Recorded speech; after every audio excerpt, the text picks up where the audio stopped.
All right, ladies and gentlemen, welcome to the Scrap Time podcast. This is the season 2, 2023 MW3 season of the CDL, and we're on season 2, episode 2, second episode of the season. I'm joined here with my co-host Ben Nissim, the GOAT himself, and we're here to talk to you about everything Call of Duty. Ben, how you doing? I've been losing full, to be honest. That's a good way to start. Why are we losing full? Listen, so I've been busy like last week. Listen, so last Monday, I went to LA, did the Flank Invitational and all that stuff stream from the warehouse, which was great. We'll talk about that in a bit. It was cool. Liked it. Great stream. Obviously, shout out Bepsi, shout out Tommy, Gersh, everybody that helped out, Zach, Eric. I then on Wednesday flew home, which was terrible. I didn't get delays or anything like that. It's just I hate flying on Wednesdays before Thanksgiving because literally the airport just filled with people that just don't fly all the time, you know? And travel noobs, they don't know how to put their suitcase in the check-in. They like are annoying the gate agents. They're just like in the wrong seats. It's just like, you know what I mean? I just want to get on the plane and just like fall asleep, you know? So people are pissing you off, Ben. Yeah, I'm just like, you know, whatever. I was home for like 5 days, probably 2 days too many. I like my family, but you know, I should have flew back on Sunday. It is what it is. I did have a good time at Thanksgiving, other than the Lions costing me money. My parlays, but whatever. Flew back yesterday and started to, you know, like my project that I'm doing over the next couple weeks is just like redoing my stream setup. And it's just been a mess because I've been redoing my living room. I got this big monitor mount. It didn't make my wide monitor work, so I had to get another piece. That didn't work. And so now I took the wide monitor off and I put one of my old monitors on. So I don't know what I'm going to do with my wide monitor. I literally just got like the desk part barely set up before the show is live. So if the camera angle is a little bit weird, like I'm going to fix it. Like I need to finish moving the living room around and you're going to see it from like my other side of my monitor. You'll actually see the other side of my living room that you never see before. So once I get that all set up, we'll be good. All right, so you've had a rough go, huh? You know, losing a lot of full over there. Nothing's going your way right now, Ben. It's been mixy, bro. And it's been mixy. Hey, but listen, dude, you're here and you're still ready to go, dude. I'm actually excited to see. Dude, setting up new stream setups and like new rooms is like as stressful as it can be. When you're done, it is the most satisfying thing ever. Like when I like moved to where I live now, like, dude, setting up like the stream room and everything is like so fun. Like, cause like it's like kind of like a brand new thing, or like you're refreshing everything, so it's definitely nice. What are you doing with that camera over there, Ben? You getting yourself ready? I'm trying to get the right size, bro. You look good. You're ready to go. I'm trying to get the right size on it, but I think that's good. And that's good. So, how was your Thanksgiving? I know. Did you go home or did you stay in California? I spent my Thanksgiving. I streamed for 5 hours, and then I spent the rest of Thanksgiving alone with my dogs, and I ate. Well, dude, I was supposed to. Funny enough, I was supposed to try and like find like a place that's serving Thanksgiving dinner just like for one person, and I couldn't find anything like all day, and like I didn't do that much research, so I had a fucking Velveeta mac and cheese, bro. I haven't had that shit in years. That used to be my favorite when I was younger, and so I got some of that, and then as soon as I made that and ate it, I found a place that served turkey dinner for one, like a Thanksgiving dinner for one, and I ordered that shit, and I also ate that, and I had pumpkin pie. But I spent it alone. You had nowhere to go? No, I just ate alone. But dude, that shit was fire, bro. Dude, it was so good. Dude, a little papaya, dude, and then that, dude, it was a great night. But yeah, no, I had that, but I streamed for like 5 hours, and that stream was really good too. So I had a good Thanksgiving overall. I was kind of chilling, bro. Yeah, I mean, listen, I enjoy hanging out with my family and stuff, but it's just like, you know, it's just like, bro, it's just so weird because of we're just kind of in the middle of like getting ready for the season, so it's just like we have just so much stuff going on. Like for example, like literally right after the show, I got to hop on a planning call for one of our live shows we're doing like at Majors. It's just like everything kind of ramps up in and around Thanksgiving for all the season stuff this year. So I'm excited for all of it, but it's just been it could be a lot. Busier. Yeah, it could be a lot, but it's exciting stuff. But you know, at the same time, it obviously can definitely be overwhelming, and I can only imagine how some of those calls go.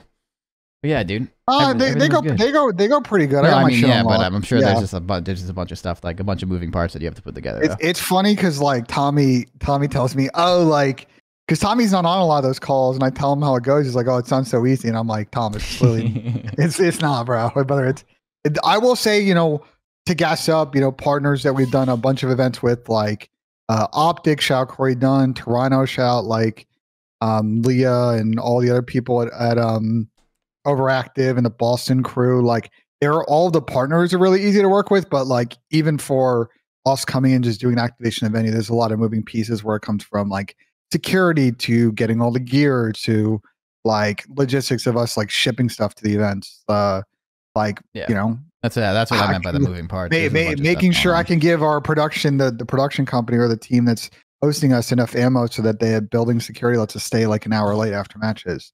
Like working through that. Like there's a lot of moving pieces. And this year we're gonna also level a couple of things up, but we'll talk about that more as we get closer to the event because Tom hates when I talk about new stuff on stream. So speaking of Tom, I kind of alluded to this earlier. We had the flank of it. We'll start off with the flank invitation. We had that last week. I don't know. Did you watch a bit? Oh, you were on our watch party at the end. I did most of the watch party. You were definitely papaing it out. Towards the end, Towards the end, I was tired, bro. Towards the end, that was after. That was really late. That was really late for me too because I wake up so early. I joked with Tom. Like I was like, oh, when I didn't really want to fly an hour on that Wednesday. I was like, I'll just book like a red eye on Tuesday, and thank God that because we didn't leave the office until probably like 11:30 West Coast time on Tuesday. Yeah. And just for reference, that is like super late East Coast time. And it wasn't because there was a ton of time torching the tournament. There was, but not horrible. Honestly, every series in that tournament went to 5 games. I swear to God. Every series went last map, and all the best of 3s went last map. It was just like a very even series, and there was some controversy, like the repick stuff, whatever. Like I don't really want to talk about it. That's not. I didn't handle all of that. It's just always a thing with the like switcheroo tournaments. But like overall, like, did you kind of enjoy watching, Chris? Like I liked it. Listen, I liked the respin cheese too. I thought that was funny. You like the respin stuff? I thought it was funny, and I thought that the money that got respun like went to charity and anything too. Like I thought I thought that idea was like it just added like more funny content to watch. Like I didn't think it was supposed to be like super serious in that sense. Like, but at the same time, I understand why people got mad. But in general, I thought that shit was funny as hell. And then also, I thought the tournament was cool. I mean, bro, at the end of the day, when you do an invitational tournament like with that, if you have a losers bracket, even like Hitch's tournaments, which I'm sure we'll talk about the GGCS here soon, but like even when you do a tournament with a losers bracket, no matter what it is, like if it's a losers bracket, even if the losers bracket's one and done, like it's gonna go forever. It's gonna go forever, and it's gonna be really, really long. So like I think in general, like the tournament went really smoothly. I thought the games were competitive. Like they were very, very competitive. We saw a bunch of last maps, like some round 11s, like everything that we could see, like we got to see. It was fun. It was cool to see like duos paired up with other people from other teams. I thought that was like fun as well to watch, just in general, just to see like, other people like mesh together and play together and just have a good, fun tournament. I'll say one thing. I think that is the best format, or the most entertaining format. Mostly, me and Tommy had a pretty good idea that we're going to probably talk about off stream. I'm sure you'll be there for, but mostly that is the best thing that you can do. But I do think like that makes me just want more actual tournaments, like between again, like just the 12 CDL teams playing against each other. Maybe even invite 4 amateur teams, but like the atmosphere of like that tournament all day, like while we're doing the watch party and like doing that was just so fun. And I feel like that's what the community is like here for. So I feel like that would just add so much more just like content. Yeah. You know what I mean? Like obviously it's competitiveness and it's good for teams to get practice and stuff, but it's also like really good content for like the community to watch too. So I wish like there was a way to like do full team CDL tournaments too, because that's the closest thing you can kind of get. But so I think on this issue, because Tom and I've done a lot of work, and I think Davis probably has as well, Hitch over at OpTic, and we'll talk about his thing in a second. I think we've all slowly been starting to get more people on our side on this. I don't think it'll happen this season, but I feel pretty good next season we might be able to get some momentum here of just convincing. There was just a lot of people on the CDL side, because I want to be clear that when these tournaments happen, we're usually getting funding from like the influencer relations side of Activision Blizzard, and they're a separate business unit from the CDL. It's complicated, Yeah. but they're just sort of like, think about them as just two distinct business units. Yeah, eventually they report up to the same people, but like they cross collaborate, but as far as like their goals are a little bit different. So if we want these 4-team tournaments, it has to be something that CDL, not the Activision influence relations for the like Call of Duty team, has to do. And I've slowly, from my end, been working people from CDL on this, and peeling back the sort of complex layers that kind of the reason I hold this stuff back from.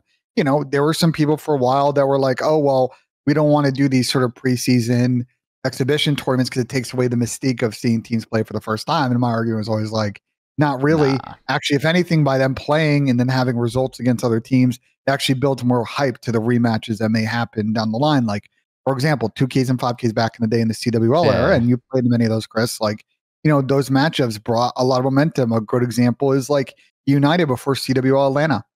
They were not a super well-known team. I know some of them have played the champs prior before, but they started winning them, and they started being the top topic of conversation. They pulled up to Atlanta and slammed everybody in IW. So like, there's just ways that they'll sort of seed the marketing end of it. Another thing that I've, that is a little bit hard to peel away with is more of sort of like the sort of franchise charter of like partners and sponsorship and how it works when all 12 CDL teams play with their branding and media rights. But I know that there are people at the Activision, the CDL side, that are cognizant of these issues and are trying to work through them, because I think for the most part, most of them agree with us on this, that they want to figure out a way to have more, before league matches start, have more like CDL team on CDL team like activity. In my ideal world, Chris, I'd love to do is I would love for there to be a preseason like boot camp. You get all 12 teams in the same location, somewhere cool, probably a fucking beach in Malibu would be the best. There's some boot camps, something like that. Yeah, they did that with like in the houses and stuff. Yeah, the Summit. They had the Malta thing that they did, which is cool. Beyond the Summit, which I think unfortunately Beyond the Summit kind of folded recently, which kind of sucks. But basically, the thought process is like have a sort of a fun exhibition thing, have it so teams get a lot of practice. Right, you'd pick a format where you're going to play not just one match. That's the problem with Kickoff Classic. That format was like, one match and you're done type deal. Mm-hmm. But have something where you guys are getting a bunch of matches in, and then like you get a lot of experience. You get that early you get the early match practice, like that intensity, that pace is always a little bit different from scrims in the beginning of the year. Like you get that all in, you get people to get some entertainment. Like, well, we'll see. We'll see. Yeah. I mean, maybe more online stuff in the end, but go ahead. I mean, everything that you just said would be awesome, of course, in that world. I think that would be like perfect. I think the biggest thing, I mean, I'm sure you, like, again, you're way better at this stuff than I. It's what you said about the media rights and everything of all 12 teams playing and all that stuff. I feel like that's got to be like the biggest cause of like why you can't get the 12 teams to like play against each other. I feel like that has to be like the main reason. If you can find a way around that or figure out a way to like cut through all of that complex just shit, there's probably just so much to it, then like you'd see more. But I just think it'd be really cool, because what you said about like the 2Ks and 5Ks, if there's anyone that's watching this podcast right now or listening to this podcast, there's those, I feel like that atmosphere of 2 and 5Ks going into an event was just awesome. Like it was just, there was a way to have power rankings. You can make your predictions about events. Like you could talk, like there'd be fans of certain teams, obviously, like, going back and forth on Twitter about like, oh, well, these guys beat everybody in the 5K. Like they're going to win this event. Like there's just, I feel like that adds more storylines and just things to talk about. And it's kind of like similar to when the first thing that comes to mind is just remember when Toronto made the change for Standy, and then Paris beat Toronto, and then Scrap started talking shit saying like, see on land kind of thing. Yeah. Like those moments happen this year with online league matches for sure. But I feel like that can just happen more and more and more with 2 and 5Ks. You know what I mean? Just in general. Like I feel like those kind of like things are also just like it adds nothing but like more of a reason to watch. You know what I mean? Like it adds just so much more to it. And then there's going to be teams that are considered better online and yada yada, and like, then they have something to prove on LAN, or they obviously crumble and they suck on LAN. Like there's just so much stuff to do with all that. So I feel like a lot of that like would be awesome. So yeah, there has to be a way to cut through that, because the Flank Invitational is awesome. You guys did a very, very good job. And I like those tournament ideas. I was kind of just talking about it on my stream, even on the Warzone world. Like the one-off tournament ideas are fun. They're cool to watch. But I think everyone also just really wants to watch a real tournament every once in a while. That's not a major. And I feel like if you could find a way to do both of them, I think it'd be great. But yeah, you guys killed that shit. That was hella fun to watch. Yeah, the gameplay ended up being good. I talked to Activision; they thought it was good. Well, from their end, we'll see kind of where their sort of next year kind of funding works out because we want to run another one in the middle of the season. I'm curious what your idea is. We'll talk about that. I'll talk to you guys. I have actually pretty like it's not like a crazy idea, but it could be a fun idea. You know what I mean? That's like my biggest thing is like you want to have fun ideas. But I mean, speaking of most of that and talking about fun ideas, we can move on to the next topic here and talk about the GGCS. You guys don't know what the GGCS is. That was Hitch's tournament, OpTic Hitch. He threw a tournament as he always does. He's been carrying a lot of the scene too with you guys and just like really cool tournaments, just ran and for the content and for the people to watch. And basically what it was more of like a league of just creators. There are some sweaty players in there, and then there was just like some people that don't play COD at all, and then there's obviously the in between. And it was this a league of 16 teams of some of the best players in the world, and then some not so good, but they're big content creators, and they had like a lot of fun, and like they had like rules and classes and all that stuff, and they just played search and destroy, and it was basically a search and destroy league with a playoff and everything that they did with it. And the overall idea of like, again, a one-off tournament idea that was really cool was this. I think he did a good job with it. There's definitely some things that they could probably improve on. He even tweeted that, but that was the first time they did something like this. And I think overall the idea and the execution of this was insane. I thought he did a pretty good job. I don't know what you thought about it, Ben, but I was a part of it for like the first week until coaching and everything happened. But still, I thought overall like they did a pretty good job. Like it was a pretty cool idea to get people from other communities involved in Call of Duty in like a fun, not super sweaty, but also kind of sweaty way, if that makes any sense. I thought it was good. I mean, there was just some weird hate on it on like Reddit and social media that I didn't quite understand. What was it? Because I see someone talking in my chat to it. I was about to say something about it, but yeah.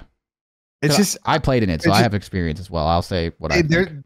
Davis talked about it on their recent podcast. It's just like people just, I don't know, man. People just didn't like that it was sort of a beer league vibe. They wanted something that was like more competitive. But like my perspective on it is like, if anything, I like GGCS because it's bringing in people that aren't normally like massive fans of comp COD. I think some people had issues with like some of the substitutions, but like Davis did the best he could of people's like schedule. I think he had a couple of learnings he's going to figure out in terms of how to deal with sort of like, how do you make a like multi-stage tournament over a couple of days, but you kind of got to figure out people's availability. Yeah. I don't know. People just for a first tournament just always got to nitpick and like instead of just appreciate the content. That's always going to happen. And I think when there was also a lot of money. First of all, I don't think we said it. It was $150,000 tournament. Like, that was when there's $150,000 on the line, no matter what, people are going to be pissed. If if they don't get what they want. But I'll say one thing, like even being a part of it myself, like I had to back out. So I was one of the people that had to back out just because, I mean, I could have played, but like, again, like just with coaching and stuff and just how I am, like, I don't want to leave my team's practice for that. Just like it feels weird for me for the most part. And just in general too, like my team wasn't super cracked compared to other, like there was like certain teams that obviously were more stacked, and then the substitutions and stuff. Like I see why people can be upset with that, because it could definitely be like cheesy in the sense like, one team was like okay, but then like someone subs out and then you get Tupac on your team, and all of a sudden it's like, well, now this team's a god. It's just like, it's definitely hard to kind of work through that. But like even with that being said, it is very hard to have perfect rules. In my opinion, no one's ever really perfected this, where it's like, how do you make a team, how do you make every single 16 team fair? Because at the end of the day, like, getting a content creator, even myself, like I'm pretty sweaty when it comes to COD. I don't play nearly as much as I used to, but like, for example, you can get someone like Octane. He's a content creator. Like, it's crazy. You said you stream every day. Yeah, I stream every day, but I do not play competitive S&D. I haven't played a competitive S&D match. That's what I'm saying. Like, I know it, but I have not played competitive S&D like someone like Tupac and shit. Like, you know what I mean? Like, even that, I play Warzone every day, but when I went to the World Series of Warzone, like, it took me a month to like actually get good at Warzone. Like, there's a difference between being good at Call of Duty and then being good at like actually competing at it. But like, the whole thing is like, it's hard to find that balance, because you want to get like your big creators, and like the whole beer league thing.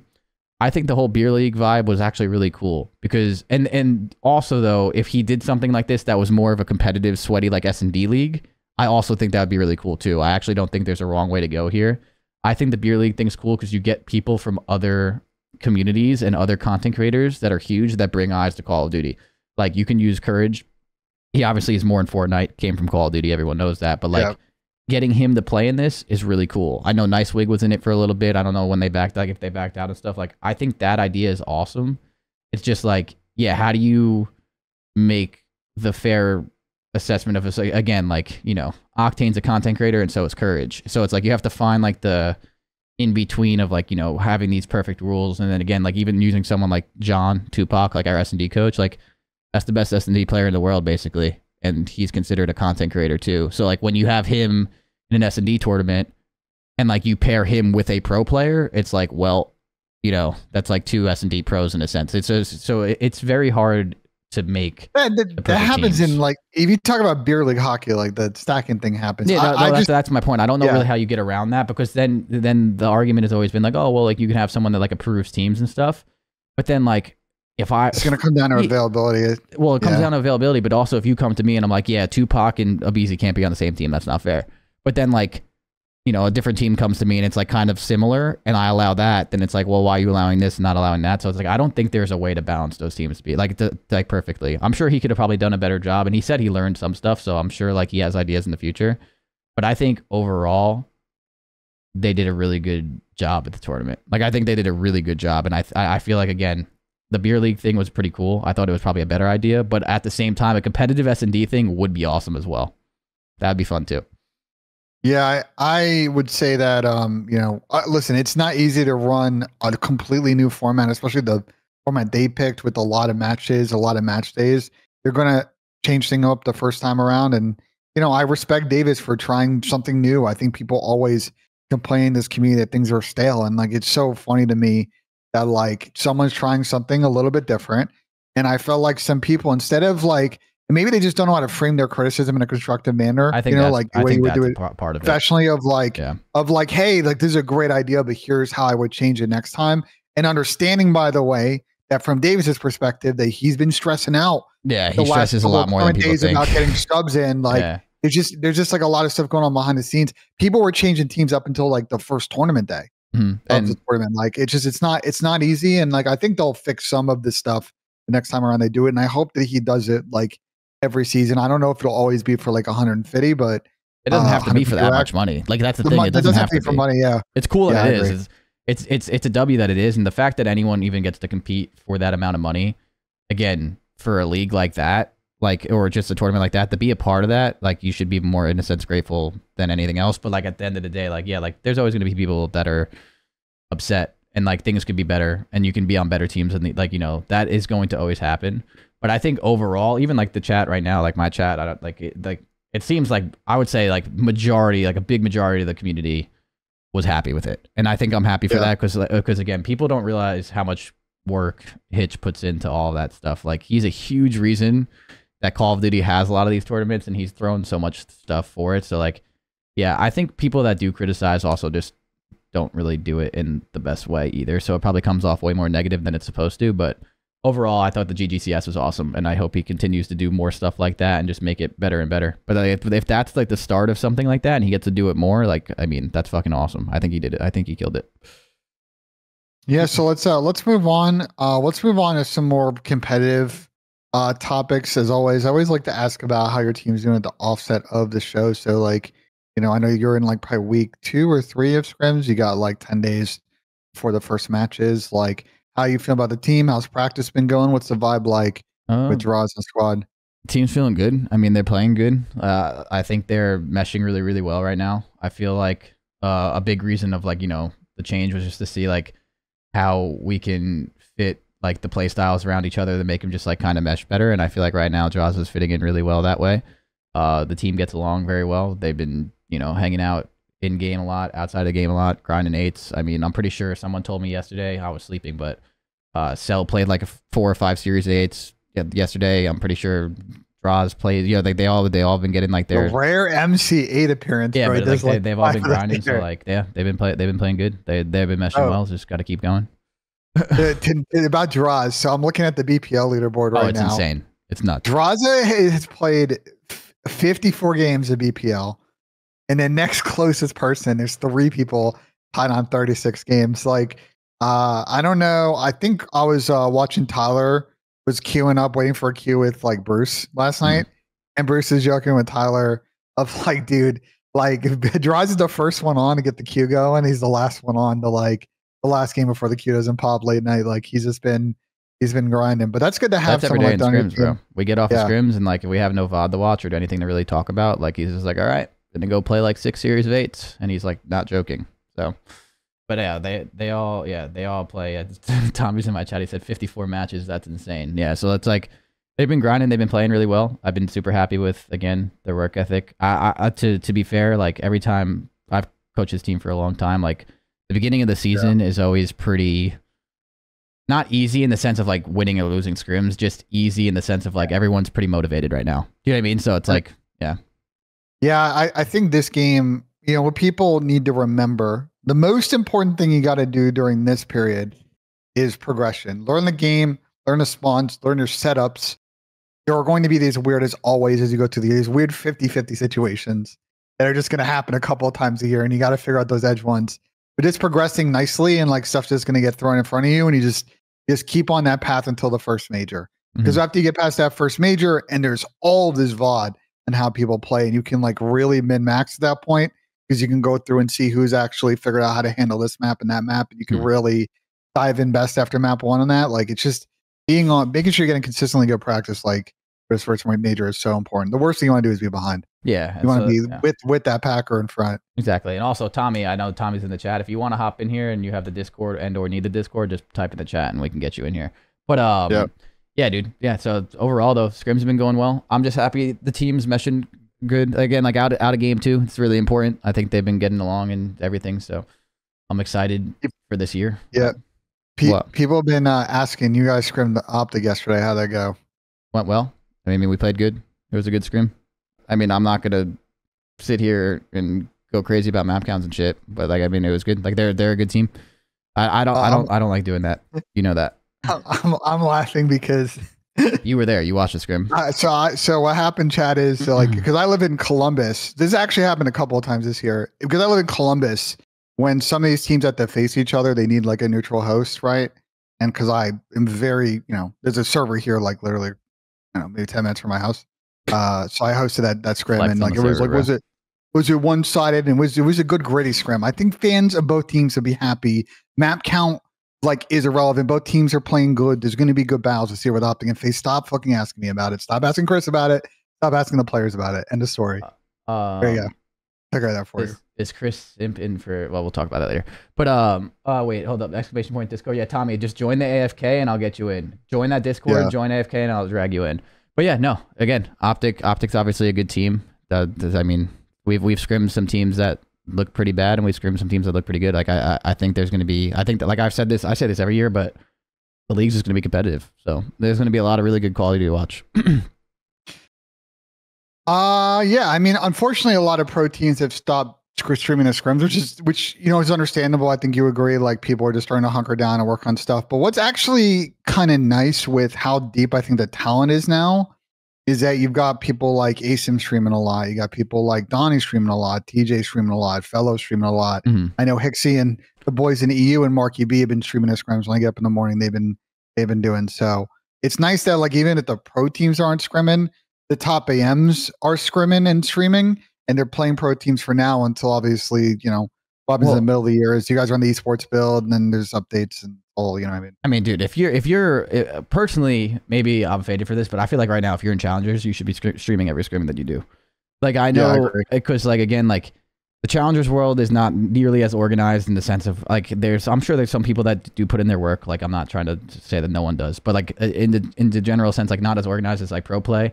Teams change a lot. You know, people aren't watching as much VODs. You can also unpublish them and all this other stuff. But like, I think in the sense of like challengers, you're not on a salary. So like a lot of guys aren't. So it's like, yeah, streaming your scrims and all that stuff. Like I feel like you should be. And I feel like they're doing a good job. Like I know we scrimmed Donnie the other day, and I'm pretty sure he streams all his scrims. But like I mean, he had 1,000 something viewers. Like, bro, that's good. Like you should keep doing that as much as you can. And I don't know. DM me the Discord link. All right, yeah, I'm gonna DM you on Twitter. Tommy's trying to get in here, bro, but he can't. So I'm gonna DM him. It's fine. But yeah, no, Don's been. I love Don watching Don stream. Don's Because look, to me, like the other thing too is like there's two sides of it. Like you're also improving yourself as a content creator. We're watching Don play COD. It's a great watch. Like Don's good. Yeah, he's good. He's very passionate. Like you can tell that like he really cares about his team. Like he interacts with his chat in between maps when he can, when they're not like hunkered down talking about strats. Like even at scrim against you guys, like they respectfully got kind of slammed.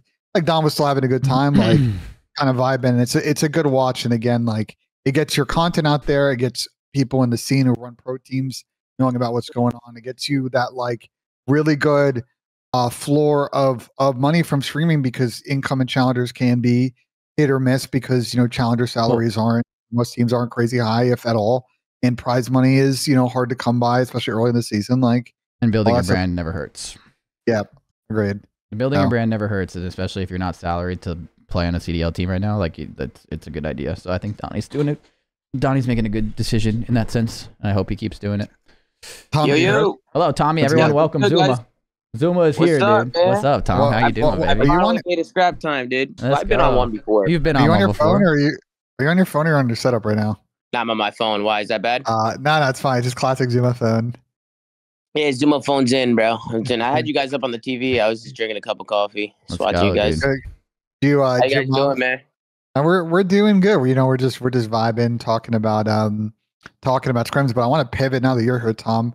I know people are probably tired of hearing about this, but I know, Chris, you probably got a little bit to say, so I wanted to give you a platform to talk about it. Oh my God, which is platform to talk. Every year, there's always a conversation around GAs. This year is no different. I know that, Chris, you participated in some experimentation the last couple of days. I know that you're not in, like, you're not a player, so you're not in that player GA chat. So there's only so much you can do from your end. But like, as a coach, watching scrims all day, your team's obviously a good team. Where do you feel like the GAs are this year? Are there any GAs you disagree with? Do you think where do you think the state of the game is based on some of those conversations and decisions that have been made? Before I say that, we got Dan Ghosty in the chat as well. Hello. First message, he said goats. So everyone, what's up, Dan? Hey, that's my God. That's Dan, man. But fucking yeah, dude. In general, right now, I mean, dude, that's weird. I had like kind of a half conversation about this like earlier, but freaking yeah, I feel like the GAs right now are. Some of them are, tough, but at the same time, like, I feel like they're kind of like on point. Again, I really hope that some of the stuff that's been suggested gets done. Again, I feel like Sledgehammer's been pretty vocal about just like trying to make this game as good as possible, and I feel like they've done a good job. But right now, I think the biggest one that we probably talk about, because we can talk, there's like a list of GAs right now, which kind of sucks. Yeah. But like, at the same time, like I feel like the pros are doing their best to try and make this as competitive as possible. I do think there's some bias here and there for sure, but yeah, I think the smokes is the big one, and I don't know if the sniper has been GA'd. I don't know if it's been. Lamar, you guys are keeping it in. Yeah, Lamar says it's not been GA'd yet. I again, I'm not a part of this GA chat, so I don't know anything about the sniper. I thought I heard the opposite. I'm not gonna lie. Well, this is the problem with I don't know. This is the problem with it. I was making this point on the flank like yesterday. No way, dude. It's like, or 2 days ago, whenever we did. I actually don't know what it's being right now. So Persia's in my chat and said that the sniper is 100% GA. So who the? Oh, there you go. I guess he got GA'd yesterday, because Lamar was on our show and said it was not GA'd yet. So clearly, maybe that changed since then. I know that like the sniper needs some, is pretty good in this game, and I know we suggested maybe you take off all the attachments, like really try to strip it down to make it harder. But like if it did get GA, that's going to start a whole nother. We've had this sniper GA conversation every fucking year. It always brings the people outside. Well, the problem with it though is, Ben, like, sorry to cut you. It's just like this is the two things. This is the two. I guess I'll put my piece on both of them. The smoke GA, the problem with the smoke GA is that everyone right now is using the smoke GA as for to add strategy and creativity to Call of Duty right now in Hardpoint, right? Because like some of the hills right now on Invasion and all this stuff are pretty insane. At the same time, I watch that Palace Hill get broken on a daily basis. So it does get broken in matches. Will it? We don't know yet. Probably not, but we'll see. But like the problem with the smoke GA is that in theory, smokes are supposed to be used for creativity and strategy, and I agree with that. That shit's fucking awesome. But the problem is that you get one player right now per team. If you had one smoke per team, you have one person that gets to throw more smokes per game than the other team, like the enemy team's 2 trophy players get to throw their trophies. because you literally spawn in, have a smoke, throw it. Spawn in, have a smoke, throw it. Spawn in, have a smoke, throw it. Spawn in, have a smoke, throw it. And like when we tested it, granted we're a bunch of old fucking men now and we're playing morning 8s, but like playing a P1 on Skid Row and there's a smoke in the middle of it is fucking madness. And like that's where like pro players are a little upset in the sense of like it creates randomness. Like you've heard people talk about that. And like when it's just spammed of just like even like the P2 on Skid Row is just a billion smokes. Just like you die, smoke, die, smoke, die, smoke. And like you're just throwing like 4 or 5 smokes per attempt to break. Like it gets a little crazy. So like that's where people are upset. But at the same time, smokes on Terminal and Invasion actually didn't play too terribly. I'm not gonna lie. Like when we played Terminal, even with the amount of smokes you could throw, it wasn't horrible. So like maybe it's like a map thing, maybe it's not. But that's the biggest thing right now is that you're not using smokes creatively or for strategic reasons when you're just throwing them over and over and over again. Like even like in the P1 of Skid Row, bro, that hallway with the amount of doorways and then 2 smokes there or smoke there is just madness, and people don't want to play that either. And on the flip side, of course, like, you know, watching people snake it also does suck. Like, I'm going to be straight up. Like, that shit's kind of corny, too. And I've also... I really liked Tyler's idea about making it a field upgrade. I know that the pros might be meeting with, like, some of the devs and stuff. Like, I know there's an update coming up. I'm hoping that, like, a lot of this stuff can be brought up to the devs, and maybe they can do something about it. But that would be the best fix. There already is a field. So here's the issue: there's already a field upgrade for this called Smoke Airdrop. It's just different, bro. That ain't a smoke grenade. That's a goddamn airdrop of smokes. That's literally. But that's what I'm saying. Like that field upgrade exists, and they tweaked that field upgrade to be a smaller smoke wall, not last as long.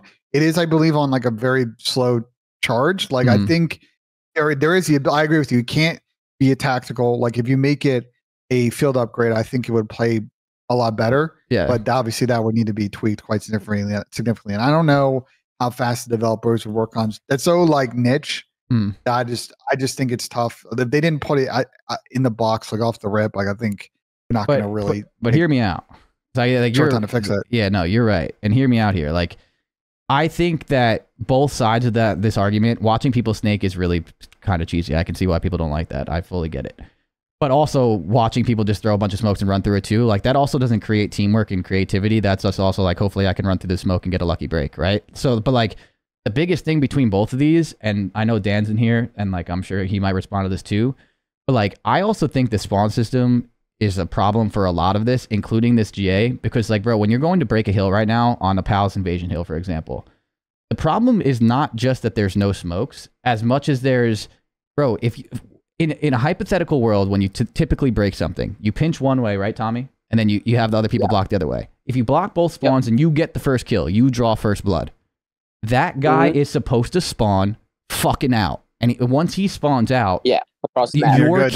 Your kills are useful. You have numbers. You play trades. You collapse on them. And it's a break. Smoke system, it does smoke or not. It doesn't matter. You break it.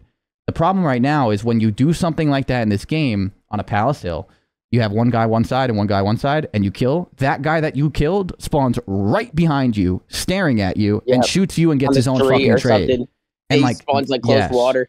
And that is the problem with it. It's like, bro, like breaks are hard right now, not only because there's no smokes, but it's because of the fact that like right now your kills aren't meaning as much because you're not spawning them out like you're supposed to. And like, again, you can't collapse. On a Skid Row, for example, on P5 or P2, like, you block one way, and like on a P2, if you block one way and then you block the tunnel, you get those kills, they spawn in garage. So every kill that you get is low-key fucking helping them because they're spawning closer. Like if you kill someone out back alley, they're spawning into watching the tunnel cross. They're spawning into watching the back cross. So it's like, again, there's ways to kind of work around it, but that is the main issue right now of breaking hills is like, you're not getting rewarded for getting kills. And that Palace Hill, I promise you on anything, if you got 2 kills or 3 kills or you drew first blood and then you blocking the correct spawns and you spawn them out, that hill's getting broken every time. Because again, like every kill that you actually get matters. But right now, a lot of the kills that you're getting, it takes like 1 or 2 full waves. Like it's just like like even P3 Karachi is kind of the same way. Like I see a lot of people on P3 Karachi, they'll pinch top 3, they'll pinch red, they'll hit mid cut, and then they just spawn in the back or something. They spawn right in the back. Yes, so many hills, and it's so like, and what Dan just said, it's like you just need an extra 1 to 2 waves of kills right now in this game. Dan goes, he's in the chat, and it's like in comparison, the 1 to 2 waves would actually secure the hill. So like right now, it's just like all your kills on a break, including what Zuma just said, like. yeah, you get kills on P3 Karachi. You pinch both sides and you block these spawns, and they just spawn in the hill and just like, well, fuck. You know what I mean? Yeah. Like all those kills that I just worked for, I got to go kill that motherfucker 2 or 3 more times, and it's just like it's just too much. Yeah. So it's like, I think I really truly think yes. People like making individual plays, like going fucking crazy, like getting a 2 or 3 piece, like sneaking through and popping a 2 piece or something. Like people literally have to take like early routes and make individual plays, or like hide in the back, and like do some crazy shit. Yes. You know what I mean? So like, is, like, I think that's the thing. That doesn't have any work. Yeah. So I think that's a big thing too. Is like as much as we want to talk about smokes and stuff, like I really think like this spawn and the I know they talked about changing spawns already and stuff, so I'm happy. But I think that's a huge issue with everything, because a lot of these hills feel unbreakable right now as well, because of the fact that like even when you do have teamwork and stuff, you do that. So it's like, yeah, I think the GA on the smoke is just like, you're not going to win either way. You're going to get a lot of randomness with smokes, and you're going to get a lot of like boring gameplay to watch without it. But I think both of them get fixed if like you have like a proper spawn system at least. And to be fair, we haven't had a really good spawn system in a while. So like, I really hope they take the feedback and do it well. And this is the first year we've had a developer actually answer us, so there is a world there. There is. I mean, I'm still a little nervous about it. Same, of course I am too. Yeah, I feel like even in the past, like there's been times where they make changes and they could either make it a little bit better or sometimes even worse. You know, and I don't really know how easy it is to code that as a developer. Like I don't know how easy it is to kind of pinpoint where people are going to spawn. Like I tried asking Pat this, because obviously he's with XDefiant, right? He does a lot of coding and stuff, or he works on the developer side now. So like apparently like spawn, I don't know exactly how to say it, but where people are spawning could be kind of difficult to code. Oh, I'm probably sure it's not easy. I have no fucking idea. I'm sure it's not that easy. Probably not. I would say this. I want to move this real quickly because a lot of people bring this up in my chat, and I think this got discussed last night in a lot of BPL streams. Is relative to breaking and just like nade spam, do you think going down to 1 trophy would have any effect, Chris? I actually talked about that, I think, with my team very briefly yesterday. I don't mind that idea, to be honest with you. Like because realistically, if I'm thinking like just, I guess in certain situations, Burger Hill Terminal, instead of having 2 trophies, you have 1. And now, hopefully the spawns get tweaked a little bit, but like you have 1 trophy there watching the cross. You throw a couple stuns and nades, it's gone. And now you can actually nade that guy out of the Burger Hill, and that becomes less of a money hill. Because right now, the way people are playing it is like you have everyone just watching the cross. You throw 2 trophies down, everyone watches the cross. Good luck, right? Like that's like kind of it. And like you can't really do anything about it because of the 2 trophies. So like it could play better. But like, yeah, like what Dan just said in the chat is like, you have to remember too, like it kind of makes the guy who's running a trophy like almost have to be in the hill. And if he's not, like, and I guess there's like, you know, maybe that's just something you have to kind of take to the chin, but like it definitely changes some of like the flow of like the players in Hardpoint. But like, again, I don't know if that's going to be as like annoying or as big of a change as it would be worth like just better overall for the flow of the game. So like, again, that would be something that would probably need to be tested if it was worth being tested. But like, yeah, I could see that being a little bit better. Like, yeah, to be honest with you, like I for some of these hills, like it's just tough. Like, you know, that Burger Hill right now, the way it's played, like you can do that. And I guess like in order, but the thing is, say it's 1 trophy, in order to avoid getting nade out of the hill, you have to push it out. You have to push it out. If you don't push out Burger and you let them throw grenades, then that's on you, right? So then like it kind of like puts you in a situation where it's like, well, if we don't want to get naded out of the hill, we have to actually, you know, push it out and stay in front of them and don't let them throw their grenades, right? Like, I mean, we played some games without trophies and stuff, and like, yeah, like you had to like stay in front of them. But the problem right now is I don't think the spawn system is good enough to like, if you push something out, sometimes it just, the way it kind of happens, it's not going to benefit you. Exactly, it's not benefiting you. So it's like, I think the spawns need to be like tweaked a little bit. So like, yeah, I don't know. It's hard to get nades in that Burger Hill sometimes. Like if you're coming from frontside Burger and somebody's tucked in like the deep right corner, like if you go through the door in Burger and you like go to the right through that little L wall type of thing, you sit in the cubby. Like the only way you can get a nade in there is if you like hug the left wall, like where the chairs are, or like where the flower plants are, and kind of like tuck it in there. But I mean, if teams have trophies down there, like bro, that Burger Hill needs to get fucking nuked, bro. Like that shouldn't even be a hit. But Burger Hill should get nuked. Although I would say one thing, like if you have good team comms you pop their trophy and you have a leftover stun before you slide across that desk and shot that guy, like someone just stun him in there. And like you'll probably win that. Oh yeah, fight. I mean, a lot of these hills are like unbreakable hills, but even the unbreakable hills are still being broken in scrims. At least from what I've seen. No, they are 100%. They are. That's what I was going to get to with my question, Chris, because obviously, like your team's usually pretty consistently near the top. Like, do you think this year is going to be one of those years, maybe in the beginning of the year, where break percentages are not very high in matches, but the elite hardpoint teams will be able to break hills? Yeah, it'll get better over time, but off the rip, like. The teams that are able to like get breaks are at a super advantage in this game, just because it's not like last year with no red dots and breaking breaking is always really comes down to like obviously manipulating the spawns in your favor and also just winning gunfights. At the end of the day, in order to break someone, you have to piece someone off a head glitch. You know what I'm saying? Like they're going to be set up and you have to kill them. But like Dan also said it too, and I think we kind of mentioned it. Like Ghosty said, like. Some of these hills are also just too small. Like for like a lot of the hills would function like P5 on Tuscan, where like it's just craziness with like so many grenades and stuff. But that's because Tuscan was such a small hill. Like that Burger Hill is too small. Like that, like a lot of these hills right now, on top of the spawns and everything we just talked about, these hills just need to be like more strategically placed and or just bigger. Like some of these hills are like, even have you noticed how small the P2 hill is on Subbase? Like just like weird, like there are like some weird like it is tiny, and because it's so tiny, like it makes the setup in that hill so weird because they can slide side door, they can come rails, they can come window, they can come off that spawn by the subs, and you can't, if you're in hill, your ability to have crossfires and support the people crossing is very limited. Yeah, because how small the hill is. So that's the problem with it is those like are easy. Yeah, no, that no, very a hill size and a hill location. That's easy. Like that shouldn't take them too long at all. Exactly. So it's like if we're gonna do the one trophy thing, I think like some of these hill sizes need to be bigger because right now, like at least in World War II and like there were some hills on like in Vanguard, like you can kind of finesse your way away from a grenade. Right now, if you were in Burger Hill and there's only one trophy and there's no trophy say to protect you. There ain't no, you're not finessing shit. You're just dead. You know what I'm saying? Like, there's not really, like, you can't, like, avoid nades. So, like, hills probably need to be bigger because at least, like, remember Tommy in World War II? We would spawn up on, like, Ardennes Forest P2 on that, like, platform hill. And, like, you're either going to need the top head glitch, you're going to need your close head glitch if he's, like, on your side of the hill, or you're going to need their far back ramp. Like, you had to, like, guess and you had to communicate, like, yo, let's nade the back together. And if we don't hit him, he's in front, right? Right now, it's like, yo, just throw a nade in the middle of the hill and he's dead. You know what I mean? Like, there's nowhere for you to run or hide. So I think, like, if you're going to do the one trophy, I also do think on top of spawns and stuff, like, hill locations and some of the sides of the hills just has to be, like, opened up a little bit more. Because right now, it's, like, some of them are just, like, just not big enough. Even P4 and Subbase, another one, like, it's that tiny little square. Like, why can't it be, like, on the ramp or just a little bit bigger where, like, you can actually contest it? And you can actually, like, play it from both sides and stuff. So I think that's a big thing to also kind of mark down.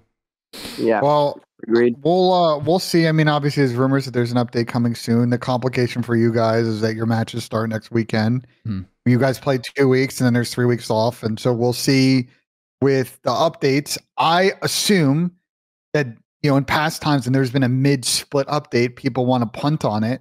If this mid-split update comes before, say, the holidays, and it's really good, I think there's going to be a legit conversation with the 3-week break of like, let's actually run with the mid-split change because it's actually going to make the gameplay a lot better for those last 2 sets of matches before the major. I think we'll probably play like the first week or 2 or whatever, like on like this because like you have to, and I think after that we're gonna go right to it. I don't unless that update is terrible. Like unless that update is just really bad where it's like it almost makes it worse, and there's always a possibility of that. I hate to say it, but you never know. But like I think we'd go to that. But I want to jump backwards for a second. I want to talk about the Sniper GA because I feel like we kind of just breezed over that. Like Purge just said that. Wait, Purge just said that shit's GA, bro. Yeah, Purge just said that shit was GA.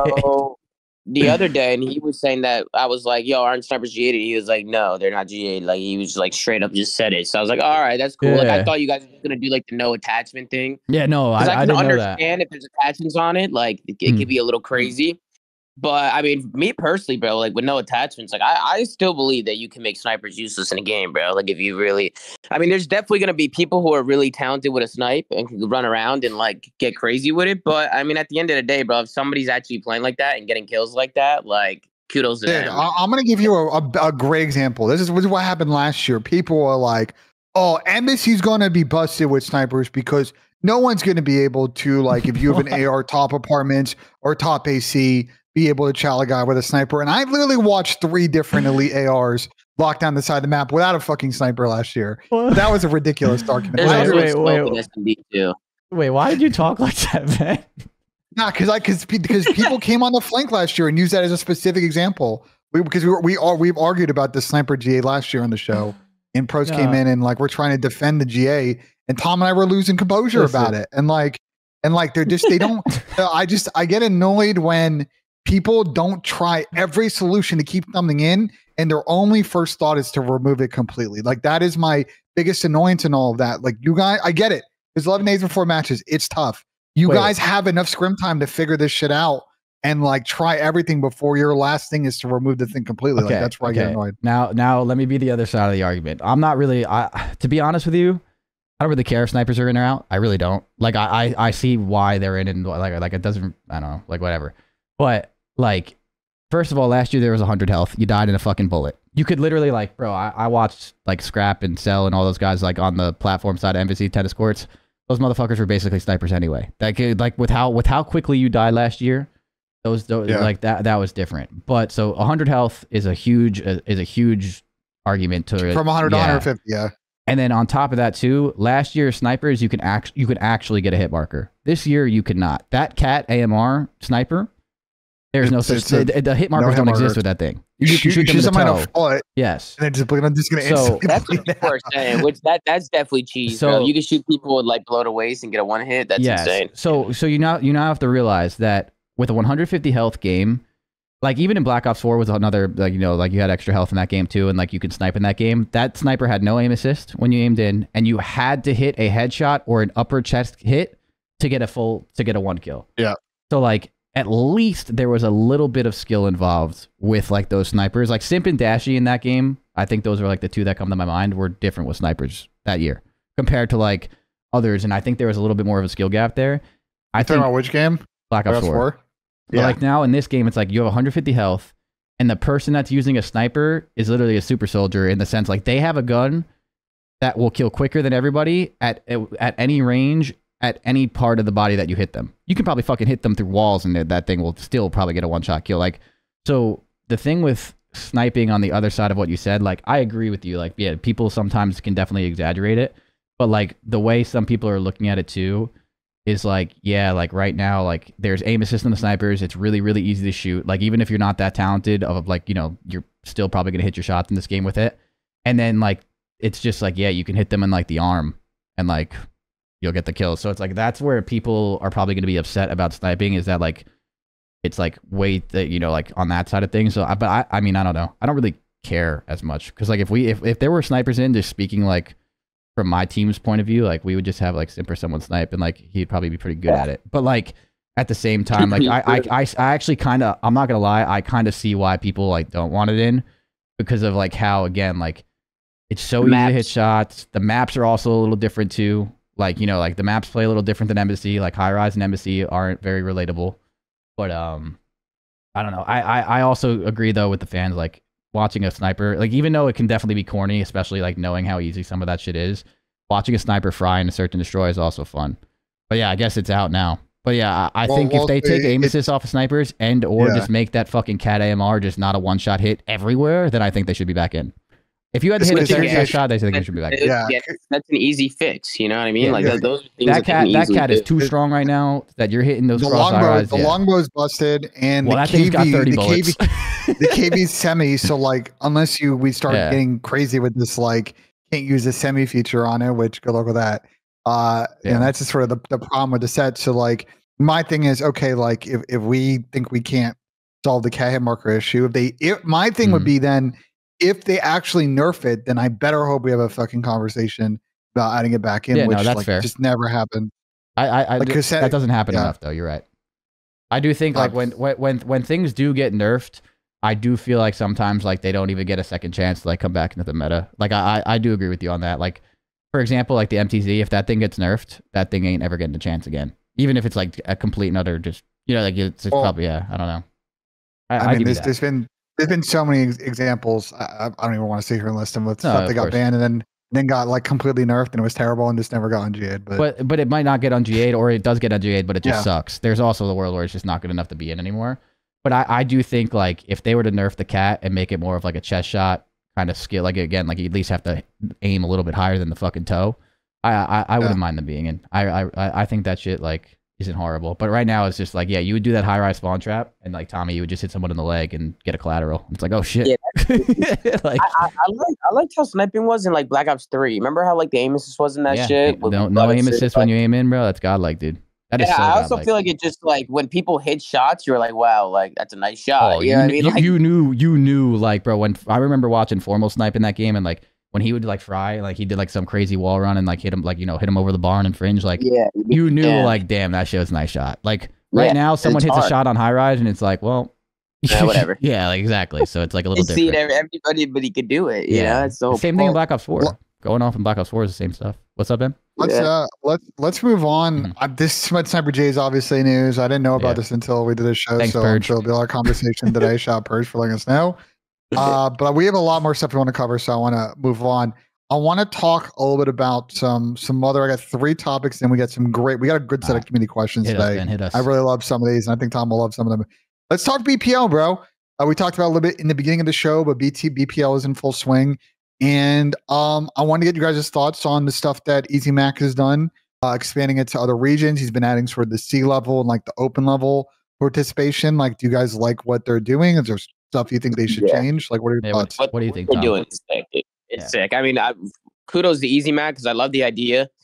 And I definitely think it's been popping like every night. Like, I think just adding that BPL, like having that leaderboard type of thing is something that we can just keep track of. And it's something cool to look at. I don't take it too seriously because it is 8s, right? At the end of the day, I don't want people to be like, look at this guy's record in BPL. Like, this guy's ass. You know what I mean? Like, it's obviously 8s at the end of the day, but it's good practice. It's good content. Like, it's stuff to watch. It's stuff to stream. And it's competitive, right? Like, people are going hard in there like every single night. And I guess Easy Mac's goal is to try and expand it, right? And one day, like, have bigger prize pools and be able to do cooler shit. But, I mean, dude, I was watching it last night, you know? Like, being able to sit down and watch this stuff, like, it's a lot of fun, bro. I think BPL is going crazy. Some people keep trying to get me to go in there, but I'm like, bro, all the pros and shit, like, they're so cracked. Like, they're going so hard in there. Like, I don't even know if I even want to be a part of it. You'd have to put the Piranha pen away is what you'd have to do, my guy. Bro, people be saying that to me too, Tom, and I'm on the same page. I don't want to go in there just because, like, I don't play nearly enough. Like, you know how it is. Like, bro, like, even if you are good, like, Tommy, you're fucking insane, right? And, like, when you're going hard, and even when you are like that, it's like, bro, if you're not playing 6 to 8 hours a day, like, as insane as you are, like, you're still behind all the pros that play every day. You know what I mean? So it's like, I mean, we even when we play, like, TeamSpeak 8s, you know, like, people like Tom Gravity, right, and Asim, and I'm like, you could tell they're a step ahead when it comes to like the spawns and where people are gonna be, and different things like that. They're playing every day. They're playing every day, and like that's the thing with it is like three sets a day before they get into 8. Like, and like that's my problem with it is like I would never like I feel like I don't want to do that because I don't want to be like unless there was like another quote unquote shitter in a sense, like is there someone that's not playing 6 hours of scrims a day? Like I watch them, it's not the same as playing. And like, I don't want to be like the guy that's like, well, if we get Crowder on our team, we got to go fucking hard. You know what I'm saying? Right, like, you know what I mean? Like, I don't want, like, I want the pros to have like their own place to play. Yeah, exactly. I would rather watch it and stuff, but like, that's why we have the old man stuff. They made the old man section. Well, would you guys play like would you guys play like BPLC? Yeah, I'm an old man member. That's me. The old man. You're in the group chat, right? The old man 8s. Yeah, I'm also in that one too. I'm in the old man 8s in Twitter for the morning ones, and I'm on the old. BPL just made an old man role. So I'm an old man in BPL now. Yeah, no, I need to hop into that one because the old man is, bro. Yeah, dude, they start so early. I can't get on that early. Well, that's the morning 8s, but there's I think the BPL go on at night because yesterday there were some of them going on at night. I think, or they were trying to. Oh, cool, the BPL, the queue will pop depending on how many people are on. So well, our TeamSpeak 8s at night, Tommy, can just be BPL realistically for the most part. Like, that's what I'm saying. Like we could like just turn most of them into BPL 8s. It's like old men / just not fucking current pro or challenger player. Like 6 series last night, 5 or 6 series in TeamSpeak. Like we played and we had dinner and we came back. But that's what I mean. So it's like, I think that's just more fun because again, like it's more just not as serious. It's like, like some pros are in there to like get practice and shit. So it's like, you know, I don't need a member of either my team or just any other team, you know, like someone getting on and shooting against fucking Crowder. Yeah, that's I don't know. I don't want to do that to people. I mean, also too, like you want to. Like as many if there's a bunch of pro players on the list, like you want them to play, right? You want them to even challenge your players. Like you want them to practice and shit. Like we're not competing, so I don't want to take up the spot. That's why I stay out of there. I'm not like, even if I was, like, obviously I'm not that good, but it's just that's just the point. Like, yeah, it's just a little. And knowing me, bro, I play once off the Papaya, go 485, and then I'm just a meme for the rest of the fucking year. You know what I'm saying? You get kicked out, bro. Nah, it's all good. It's all good. Listen, now let's move on because we have a lot to discuss. I want to talk about 2 topics of things we don't know yet. And Tom, you're really going to like the first one. I know you're going to have a lot to say on this one. You know, the season obviously starts next week, but there are 2 big things that of the season we don't know about. The first one is, are we on Twitch or YouTube? We still do not have any communication from Call of Duty League on that front. I assume at this point they're going to have to announce it either at some point this week or some point next week, but I'm start with you. I know as a creator, this kind of like mega affects you. I know you're probably frustrated. Yeah. Like, well, I mean, listen, bro. In my opinion, I think the fact that they're not communicating with us is sad. Like we put a lot of time into the, interacting with the community and trying to bring as many eyes possible to the scene, as well as like Scump, right? Like Scump has like fucking 30,000 viewers. Like we should know what's going on. Like we should be in these talks. And if they care so much about us leaking, like we could sign NDAs and shit, bro. Like we won't leak. Like if it's really serious stuff.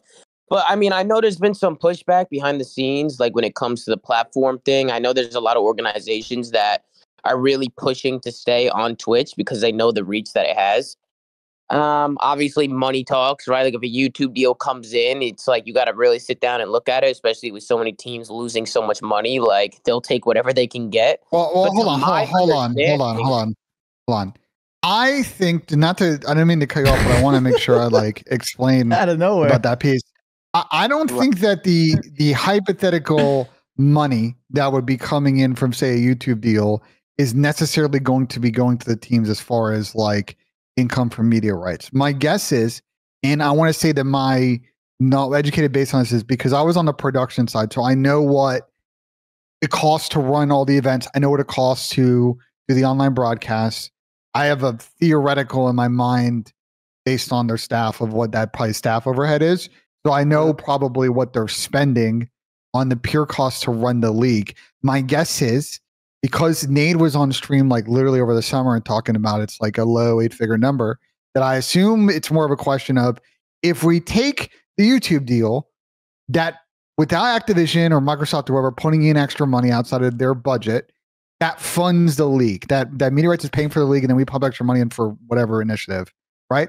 Versus we're a big company, we make billions, we fund the business unit of the Call of Duty League, and we're not cutting into the growth and the sort of opportunity that being on Twitch or being platform agnostic has. Like, that's the debate.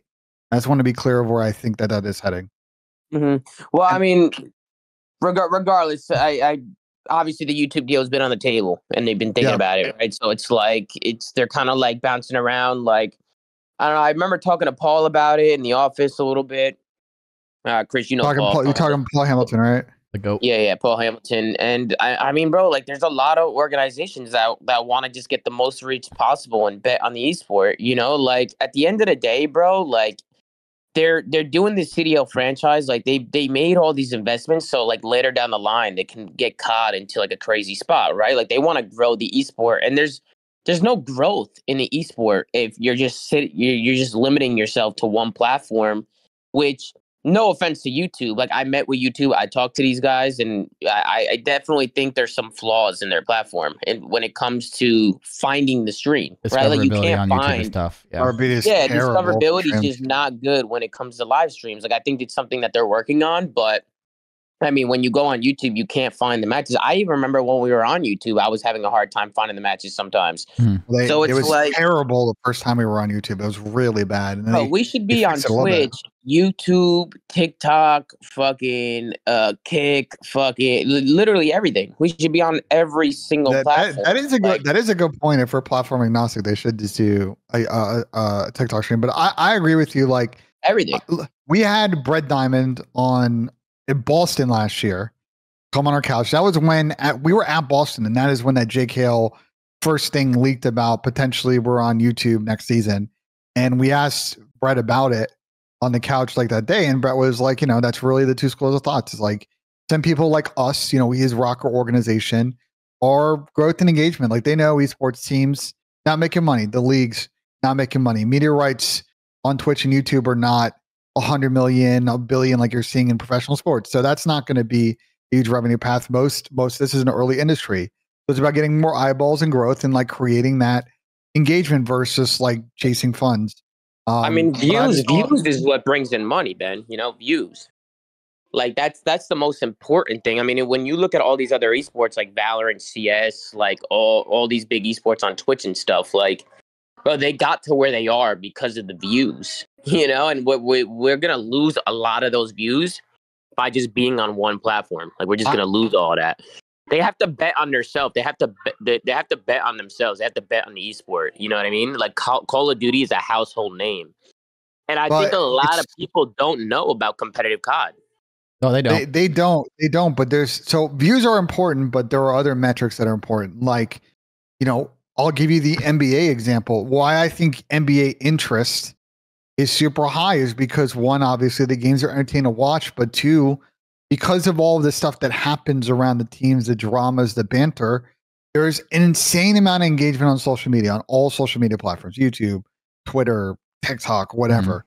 And so those metrics are just as important because they're just as important to the league and their engagement, the teams, their engagement, player brands, and the broadcasters.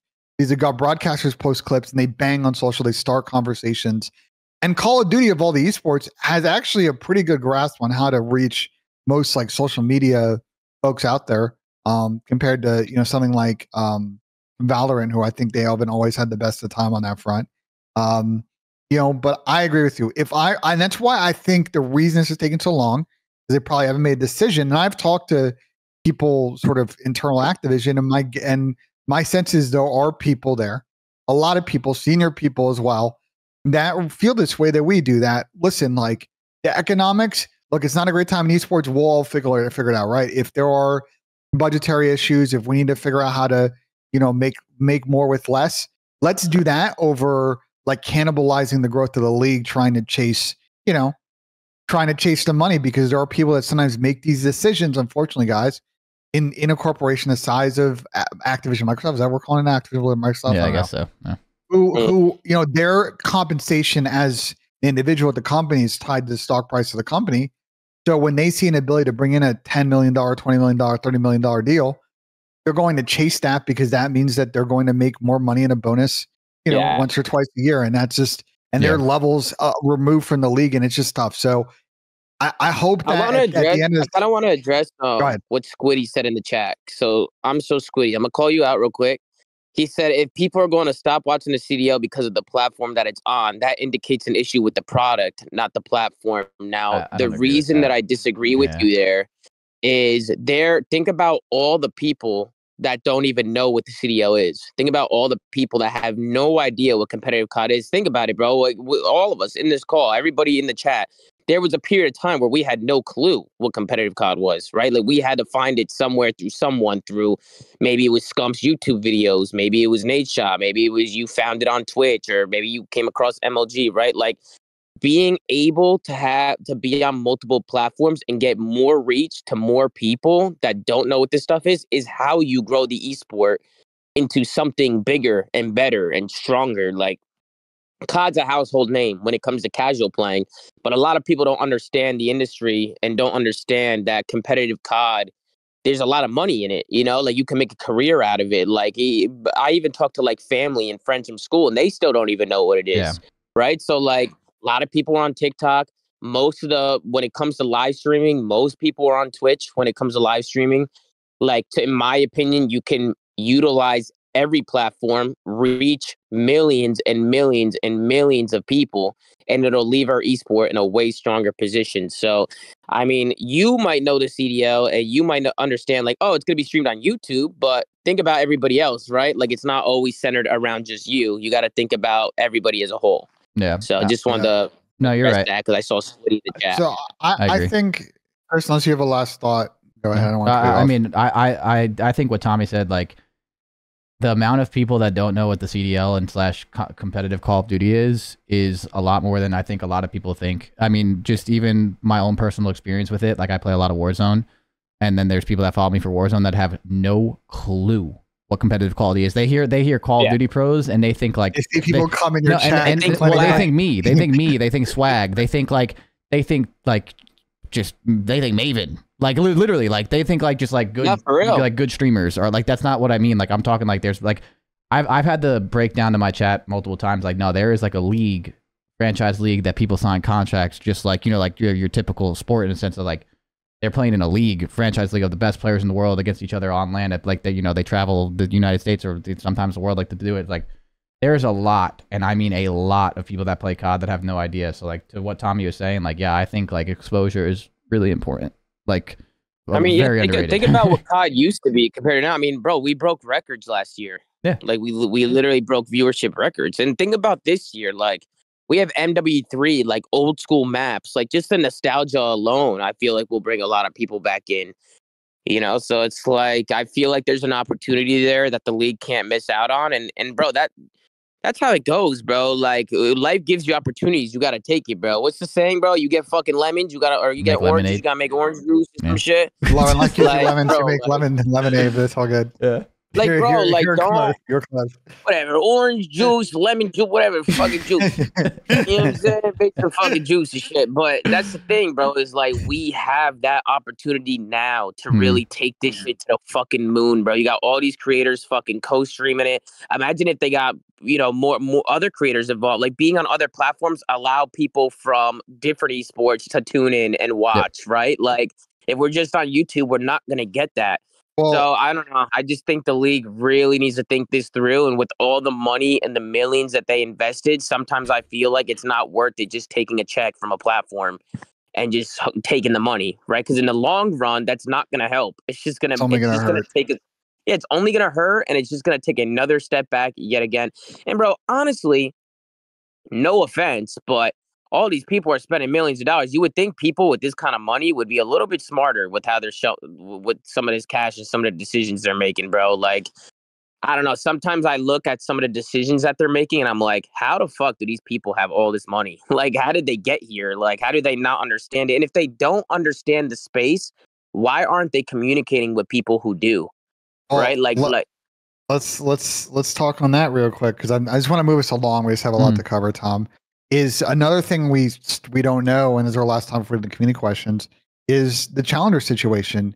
The pro season starts next week, and we have not heard anything about when the first cup is, when are the elites going to be happening this year, what's going on with opens at events. I know Boston's kind of announced their sort of challengers piece, and I think ticket sales have already gone for that, but that's literally the extent of the challengers thing. We don't even know what platform challengers on. We talked about in the last grab time about game battles is going to be no more starting like the second week of January.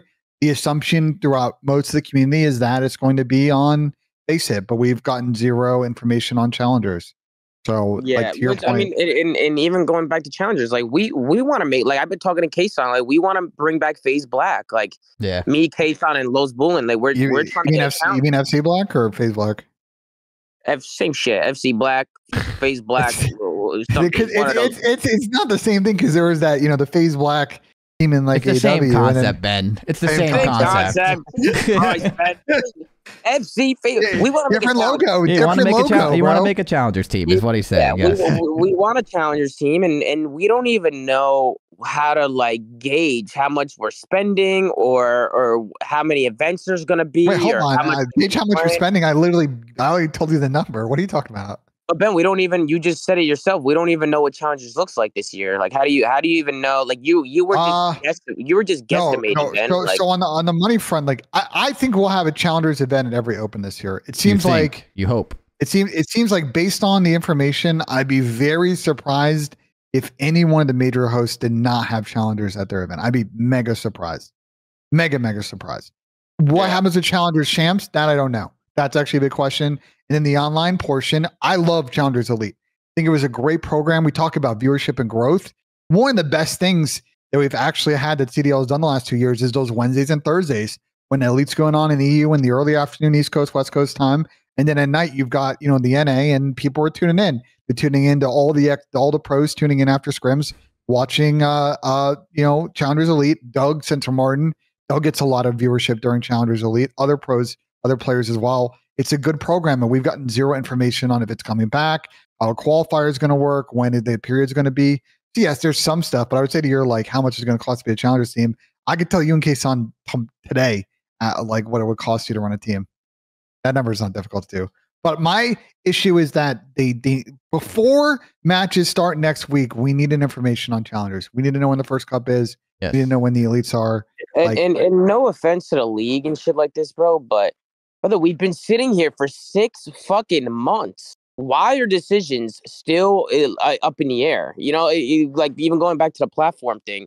What the fuck have they been doing all this? What have they been doing for 6 months? Like, bro, some of this stuff, bro, it just makes no sense. Like, it worries me that they sound like they don't know what they're doing. Like, they're indecisive.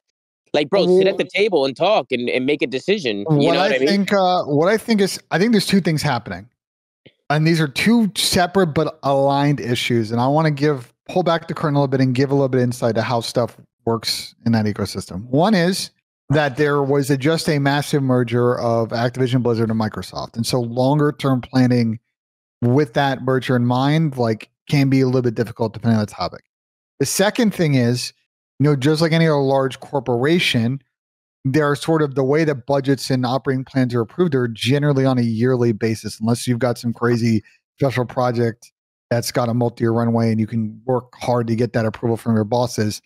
The Challenger stuff is such smaller potatoes that my guess is it's just, around the fiscal cycles, it's just hard for them to, for whatever reason, to forward plan. But like, I just think in general, beyond that though, the messaging could be better.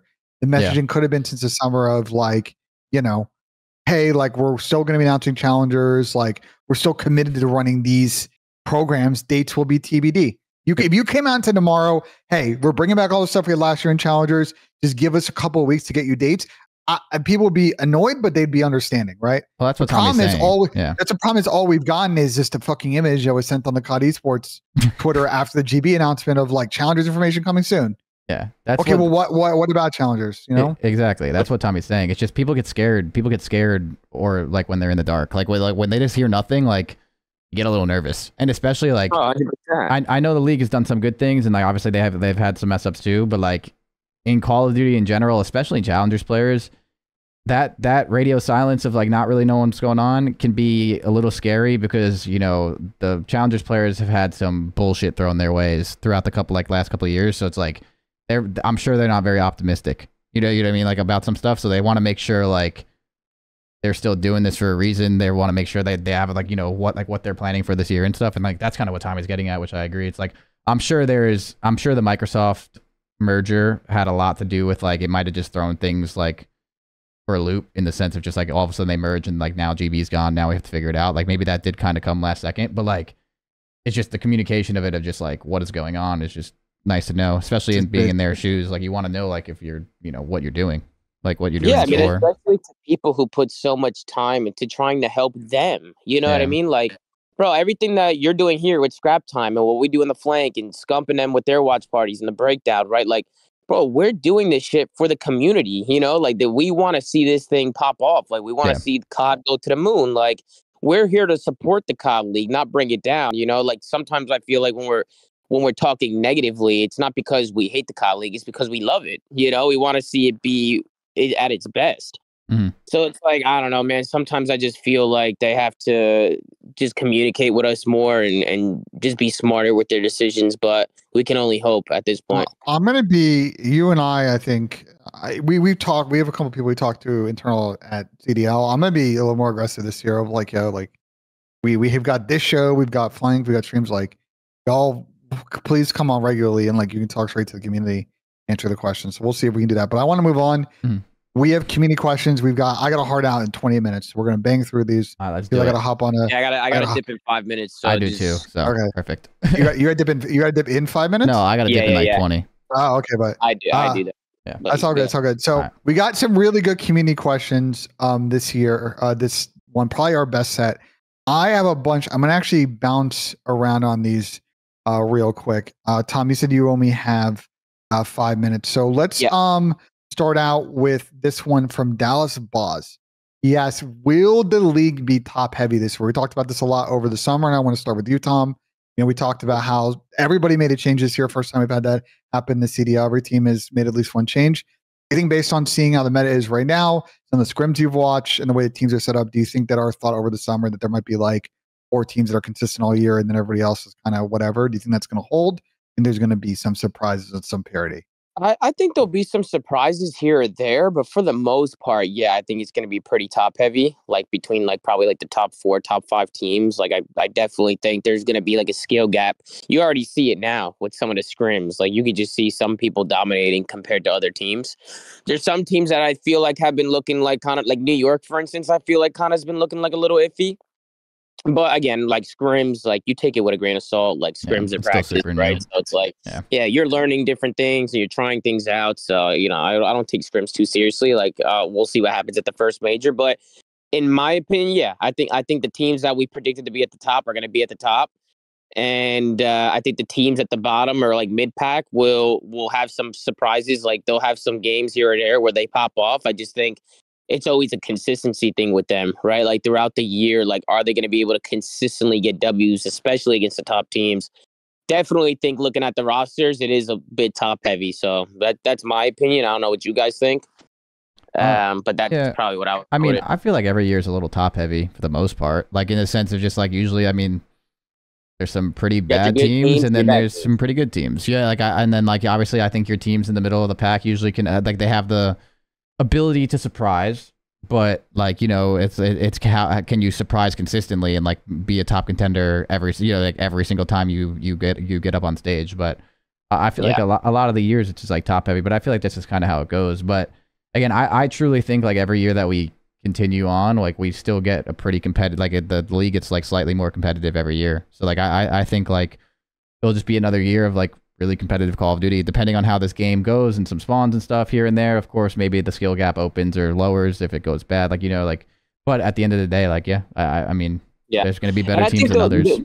There will be a team that I think will be a dark horse, like a team that we didn't expect to be as good as they are. Like, we'll see who that team is when the season starts. But I agree, Chris. Every year, I feel like the league just gets more talented. The league gets more talented, and then you have one team that grinds their ass off, and it clicks for them specifically more than other teams. And like, you know what I mean? Like they end up doing better than expected or really good, and like kind of just go from that. The team in scrims right now, from my perspective, from having seen scrims, H, all that is based on where the meta is also broken down with it being a little AR heavy. Is Seattle has looked pretty decent, but we'll see if that holds before matches. But yeah, Seattle, I think LA FaZe looks pretty good.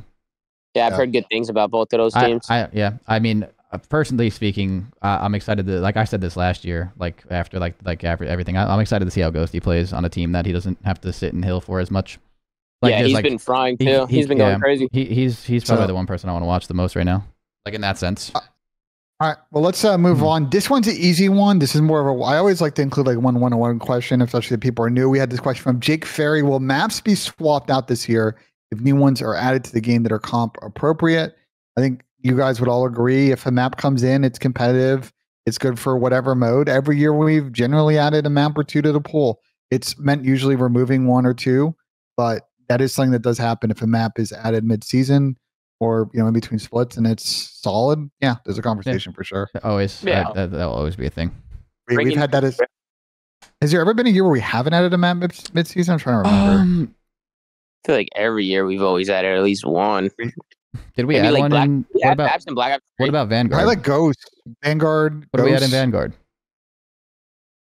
Nothing. I don't think. I don't think we added anything in Vanguard. Yeah, the Berlin control we added, but like Berlin was like kind of just like in the map. Yeah, Berlin. Vanguard is probably the one. We had one mid-season Black Ops 4. Black Ops 4. I don't even remember that far back right now. Like off the top of my head, Black Ops 4 had some pretty good maps though. Yeah, but I mean, again, like it just depends. In Cold War, we had APOC. APOC came in. I remember that, but. Yeah. I mean, yeah. I mean, if the map's good enough, and some of the maps aren't that good, like remember, like last year we had Fortress Control. That shit was terrible. People were like complaining. Expo came in. Expo wasn't that good either, but like it was better than Fortress. So it just really depends on how this game plays out. Yeah, we've had years. Yeah. We've had years like AW. What, like 3 3 or 4 maps got added by the end of the season. Those are some good maps too. Comeback. Oh, it wasn't Comeback. What was the map? Drift was Compound. Terrible. Compound Drift, wasn't bad. Compound wasn't bad. High Rise got added. Was there one more? But yeah, that's what I mean. Like there were some decent maps. Again, it just depends on what gets added.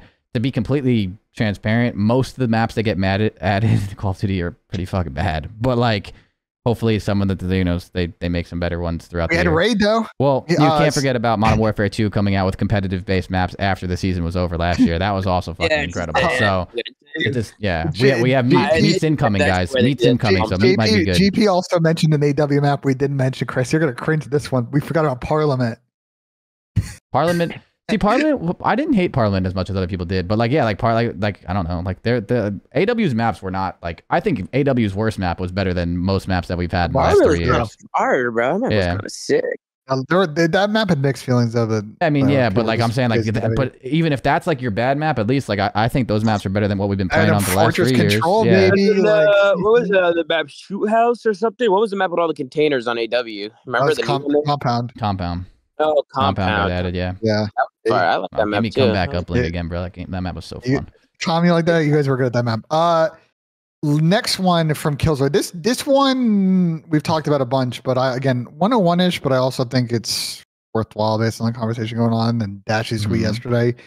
Do you think snaking will ever go away, or is it just a part of competitive COD now? Chris, do you think it really just comes down to developers fixing it? Do you think the pros themselves could fix it? The pros are never going to fix it. It's never going to happen. It's the same thing with a lot of stuff. Like, you're going to lie down, you're going to get back up.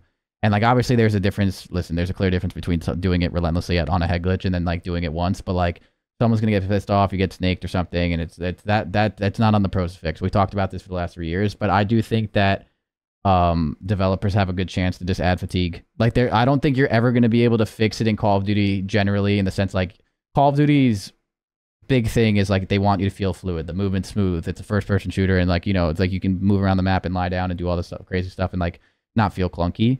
That's like their big thing. So I don't think they'll ever fix the fluidity of it, but if they add a fatigue, which I think they might, this again, if there's 1 year I'm hopeful for it, with how well Sledgehammer has been communicating, it would be this year. They've already kind of addressed it a little bit on like Repulse's show.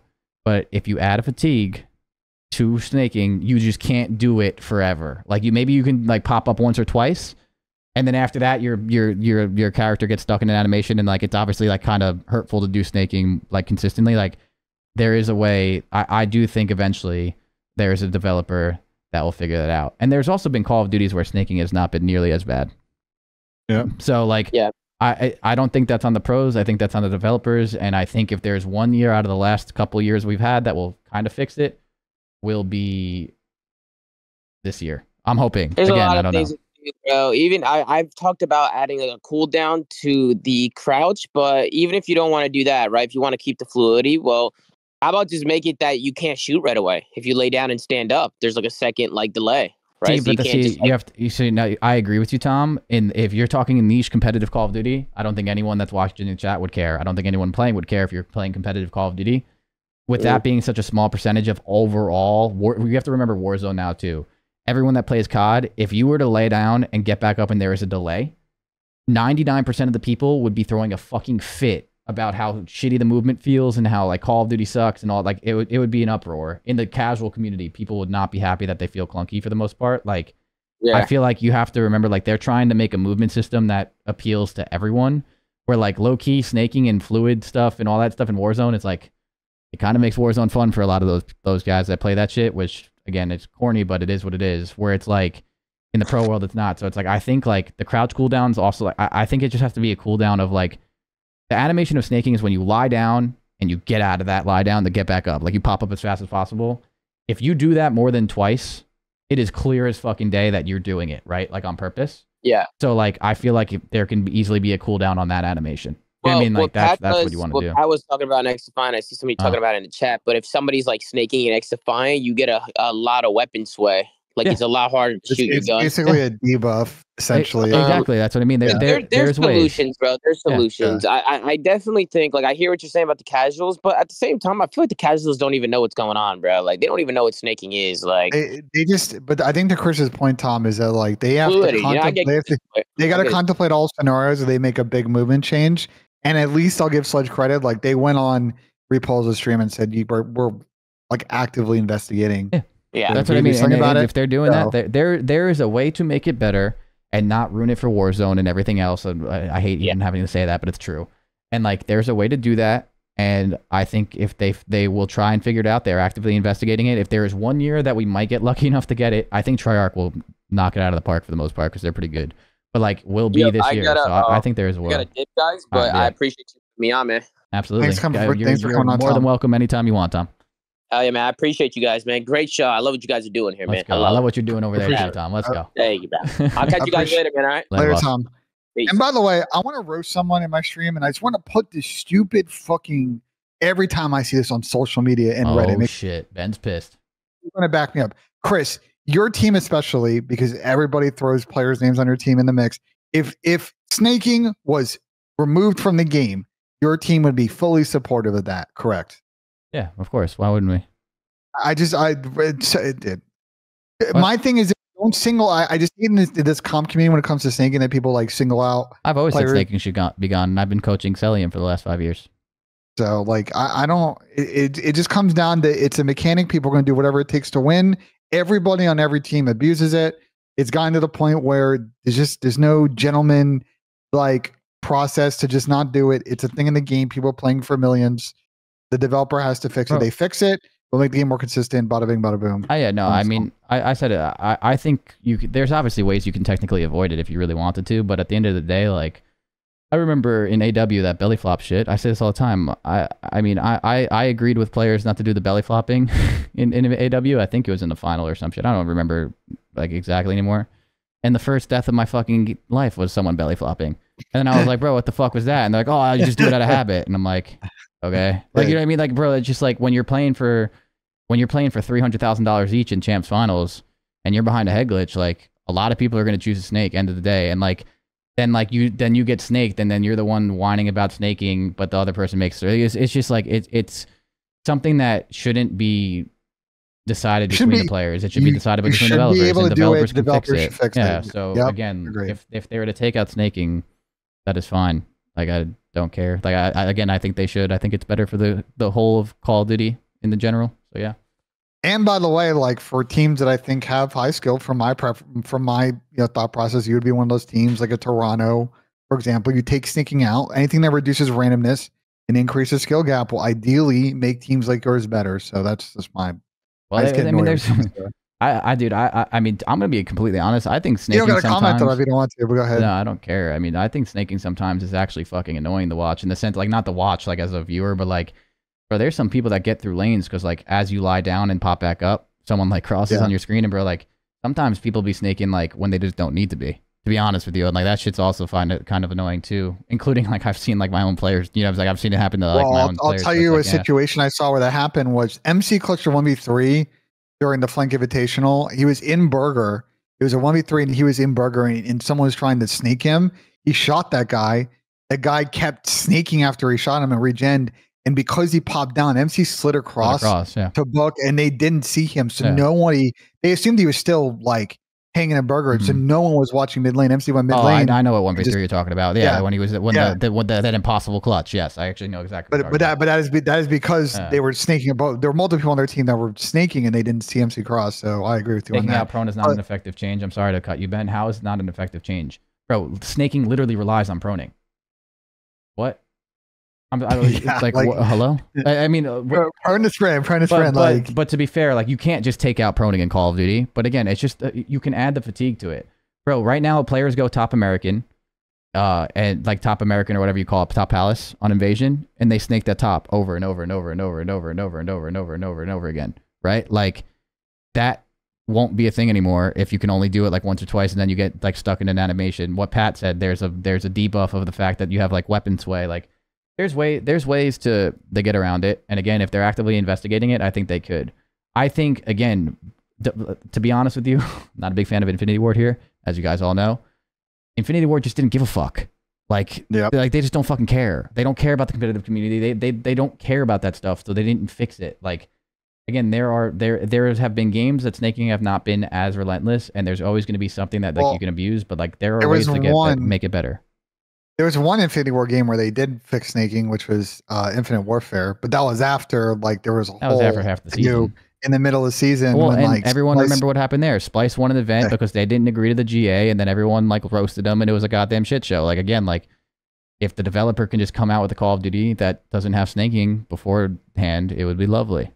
Or you can just, like, I know this is probably asking too much, but how about you just have the pros test the game a month or two before the game come out? Like, actually test the game, not play it for an hour and be like, oh, this is fun. Like, I'm saying, like, actually test the game and be like, yo, here's our game, break it.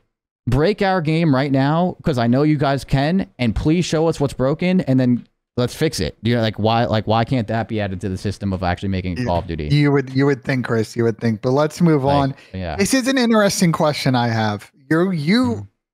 This one I saw and I was like, wow.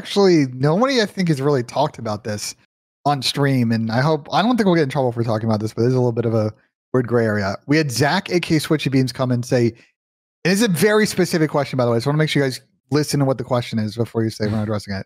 Do you think that betting on the CDL is a net positive or net negative for players? So what Zach is talking about, last season, what was very popular on Twitch, on social media, were people are using a website called Prize Picks and basically doing over-unders on players getting kills for specific maps and specific groups or maps. So Chris, I want to start with you on this. Like, having seen how you obviously manage players and maybe seen on social media, do you think that it affects players in a specific way? Do you think they get too distracted by people messaging them on social media saying you cost me money? Like, all that? Like, what are your thoughts? That's on the player. What? That's 100% on the player. Like, that's just that if the player is going to do that shit, then like if they get distracted by social media, that's on them. Like don't look at your fucking mentions then. I know that's just a part of being a pro. Like, that is a part of being a pro and like a part of being anything in any sport. Like, you don't think like NFL and NBA guys get that? Like, oh, they do. I mean, there are a couple. That's not like you can't do that. Like, I don't know. Like, I feel like that is something that is not like if that affects you, like, that's on you. I don't know. Like, you can't complain on that shit. Kevin Durant betting tweet from like a couple weeks ago. It's really funny. I found it. It's Kevin Durant tweeted. He tweeted, "When the parlays don't hit. This has been for years of slander from NBA fans. I'm grateful I have this much power now." It's what he tweeted like a year ago. He did tweet a couple weeks ago and tweeted, "When I get you paid, don't DM me and send me a small percentage of my Cash App. But when the parlays don't hit, I'm in every name in the book. Y'all ain't real." Basically saying like, you make money, and I got it for you, slide me some. But obviously when it doesn't hit, you're always in my DMs just complaining. Like, it's just tough. I feel for some guys. Oh, it probably sucks. It definitely probably sucks. Especially if DMs are opening, that people just say like, you cost me money, and like it's just a distraction. But that's not. Yeah, but you didn't cost anything. You got to manage it. You didn't cost anything. You're playing. It shouldn't matter to pros. You know what I mean? That's what I mean. You didn't cost anything, and that's not on you. And if that affects you as like mentally as a pro player, that's on you to delete your social media and not be on it. Then, plain and simple. Like, I don't know. I feel like that. Like, yeah, like that's not the pro player's fault for having a bad map and a hardpoint. Well, what I would say to pros have issues with it. You have teammates, you have a coaching staff, you have friends. Talk to them and get some advice on how to deal with it. That's what I mean. Figure it out. It can be tough to, to be honest, make a little bit of mental health conversation. Like, it can be tough to deal with this stuff. Oh, absolutely. On your own. Yeah. Like it could be not easy. And so, like, you have a support structure, you have friends, you have family. If you're struggling to deal with those type of messages, if it's affecting things, like, talk to your peeps and have them help you. But I thought it was an interesting question because we don't really talk about that side of it too much. Last question I have was from Jack Walker, and basically his point was that control in this game, at least from his perspective, was a little bit iffy. We'll get to whether your thoughts on control in a second. But his question was, should we remove control and play 3 hardpoints or 3 searches this year? What are your thoughts, Chris? You can't. If listen, control. I actually don't think control plays as bad as the last 2 years. So I think high rise is kind of high rise is whatever. But I mean, listen, we played Gavutu Control for a year. I don't want to hear it from anybody, bro. That map's fucking terrible. Like, you gotta get rid of the explode. Yeah. High-rise control can be better if you get rid of that everything explodes. Explosion. Everything explodes on high-rise. I don't know why, but they do. But like, the problem with what Jack said is if you have this argument right now, we probably can have this argument forever. What's more competitive, 3 hardpoints or 3 S&Ds? Yeah. What is it, Ben? What do you think? I know my answer. But again, not everyone's going to agree with my answer. Normally, in most years, I would say 3 hard points. This year, I think in every series it's 3 hard points. This year, maybe not. But normally, like if it was a generic game, generic situation, but why not though? Why not in this game? Because I think this is a good search game, and I'd rather us, if we were going to go down that path, do 3 S&Ds. But to my neutral point, if it were a neutral game, I would say 3 hard points. Yeah, I think 3 hard points are more entertaining. I know not everyone agrees with my take when I say this. I think hardpoint's always more competitive than S&D. I think S&D is cool, and I think S&D is cool, and like there's strategy to it and all that stuff. I think S&D and Call of Duty is not like people always use Counter-Strike to be like the comparison. Counter-Strike is up to 15. It is 30 rounds or plus, depending on overtime. There's a little bit more leeway in just the rounds and the variance in the rounds and stuff like they changed that, by the way. Did they? What is it now? I haven't watched Counter-Strike in a minute. It's 13 right now, Chad. They moved it to MR26. Sorry, I think, right? 15 to 13, whatever. My point is like it's still really like I haven't watched CS2 or anything of that sort, but like CS is still a lot more rounds, a lot more chances to come back, a lot more chances to do this. Like in S&D right now, it's up to 6. You have 1 clutch or 1 mishap, and like you can almost like I don't know, like I feel like there's not enough rounds in COD S&D for it to be as comparable to Counter-Strike. And on top of that too, Hardpoint, in my opinion, is teamwork, consistency of the teamwork, rotating, also winning gunfights. Like bro, in S&D you can win 1 gunfight, you can shoot someone in the side, you can get a good timing, and you can win that round because of that. You can get 1 round in S&D where you get through on a flank on timing because someone looks away, and like that could win you a round, which can change the entire thing. Attach ran through a fucking artillery strike. Like stuff like that doesn't win you hardpoint games. And if it does, there's about 60 other examples of why that game was close in the first place when you watch a hardpoint. So in my opinion, I think like hardpoint brings the most gun skill to the table. You need the most gun skill by far. You need the most gun skill. It has like, you can have mishaps here and there, but you can also make it up. So you have to play 10 minutes of consistent hardpoint like over and over and over again. Again, this year can be a little bit better. Hopefully they fix the spawns. And then like in general, like hardpoint overall just brings the most out of it. Like again, like the slaying power, the teamwork, the communication, the crazy end games, the 220 to 220s. That's when communication gets like everything in hardpoint to me, in my opinion, is more competitive. And like when you've watched search and destroy tournaments, now a lot of people that watched CDL only won't really be able to relate to this. But back in the day, in like Black Ops 3, and all this stuff, there were players that played search and destroy every single day, like S&D tournaments, 4v4s every day. Like there was a tournament scene that was like really, really competitive for the most part online. Like those players would just trade back and forth and beating each other every day because like that's just kind of how search and destroy went. Like when you play hardpoint and you play a full series of 5 hardpoints, the best team in the league versus the worst team in the league, most of the time they win. Like, you know, the hardpoint, like again, like I think there's a higher skill gap to hardpoint than there is S&D. And that's coming from someone. Again, everyone likes to use like the personal bias bullshit. Our hardpoint record last year was terrible, and our S&D record was great. And I'm still sitting here. So I think like in general, hardpoint has the most availability to have a skill gap and stuff like that. I don't know. Like I just think like search is competitive and it's still awesome, but I think playing 3 searches and also that completely changed the structures of your team too. Like there are also players that are better S&D because they're not super skilled, but they're super like, you know, like kind of smart. Where like now, do you want someone that sucks at S&D on your team now? You can't afford that if there's 3 S&Ds, or vice versa. Like, do you want someone that like is really good at hardpoint? So like, I just think like hardpoint is more competitive for me, and I think that's how it should be. But again, like that argument will never end because I'm not saying like I'm like, you know, right. The other side of the argument with S&D, there are fair, valid points too, but it's very hard to decide who's more correct in what you decide there. S&D is also better to watch. So that's also another thing too, but I agree. And I also think it's just hard. I just don't think there's a lot of I think you're not alone probably in the hard point. If I'm talking to Sam Octane, like I don't think you're alone in the 3 hard points thing. I think it would be a mega split. And that's why last year when they evaluate the control situation, which was not good at the beginning of the year, they were thinking about, well, what if we go to 3 Hardpoints, 3 S&Ds? They couldn't align on it because it was just split. So I think we'll have to make it work. And I'll say this, like having watched a decent amount of control scrims, and I think yesterday when I watched the FaZe versus OpTic scrim with you guys, and I think both your teams are probably like pretty solid the game mode. Like I actually think control doesn't play too bad. I don't think control plays as bad as people are making it out to be this year, as if we haven't played the last 2 years of control that were miserable. Like, to be honest with you, like, so like I don't know. I also don't think control is that good. Like, I'm not sitting here saying like, oh, control must be in. Like, I think control. I think control is also made really poorly compared to how it could be. I said it earlier on my stream. I think control right now is just a throw game mode that developers are just throwing in to shut people up. To be completely honest with you, I think they're just throwing control in and being like, here's your fucking third game mode. Fuck off. That's how it feels. Like, it doesn't even look like they put any effort into it. So, like, for sure, it could definitely be better. And then everyone talks about CTF. It's the same thing. CTF is probably better than control when CTF's made properly, too. But right now, again, it comes back to the developers. It doesn't really feel like we have a full support system on our third game mode. It literally feels like they just threw in control, especially last year, to say, here you go, CDL, please fuck off. That's how it felt last year. Completely honest with you. So yeah, I don't have to say, like, I think high-rise control will be really interesting this year, just like with Fortress. Will teams veto it in a series, or are they down to leave it in and maybe square up on it? I think that map is pretty mid for control for a number of reasons.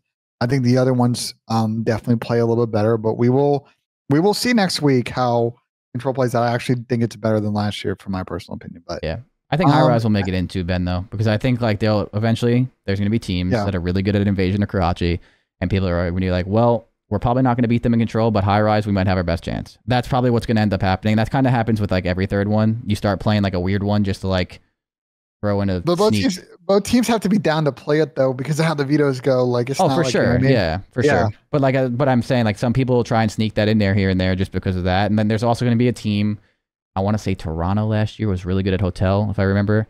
Like there's going to be a team that's just lights out at hotel, and you're also good at hotel, but they're probably better than you. So it's like, what do we do here? You know what I mean? So it's like, well, I'll tell you where high-res control might sneak in is in a grand final, because that's where the other team can't ban. This is the Asilo control thing that happened last year.